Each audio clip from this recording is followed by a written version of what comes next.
বলুন দাদা। এই যে আমরা এখন চলে এসেছি সুজিতদার বাড়িতে।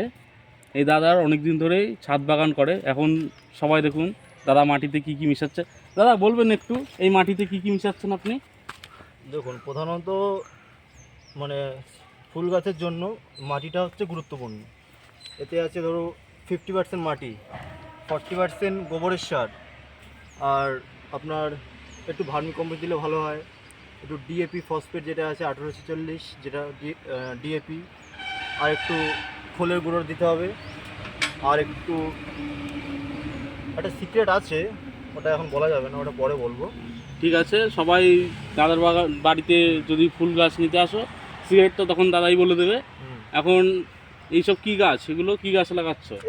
চন্দ্রমল্লিকা আছে, এরিকা আছে, গাঁদা আছে। এগুলো কি সব রেডি হচ্ছে, অর্ডার আছে? না না, এগুলো অর্ডার নিজের জন্য। ও, নিজের জন্য। ও, তাই এই পাশে স্ট্রবেরি গাছ এগুলো কি ছাদে লাগাবে? হ্যাঁ, সব নিজেই, সব ছাদ বাগান। হ্যাঁ। স্ট্রবেরি গাছগুলো তাহলে দেখিয়ে দিচ্ছি। এই দেখুন গাইস সবাই, যে দাদার বাড়ি সব স্ট্রবেরি গাছ। কারোর যদি নিতে ইচ্ছুক হয় কলমতলা তরুণ সংঘ ক্লাবের পাশে এসে দাদার নাম জিজ্ঞাসা করলে পেয়ে যাবেন। দাদার নাম সুজিত দাস। দাদার নাম্বারটা দাদার মুখের থেকেই শুনুন। নাম্বারটা বলুন আপনার। নাম্বারটা বলুন। 74 77 33 20 52। ঠিক আছে, আপনার একটাই নাম্বার নেই? না, আমার একটাই নাম্বার। ঠিক আছে, গরিব মানুষ, একটাই। এই দাদা এইসব এখন রেডি করবে টপ। এই দেখুন টপগুলো দেখিয়ে দাও। এই যে এই টপ, এই টপ, এই যে এগুলো রেডি করবে।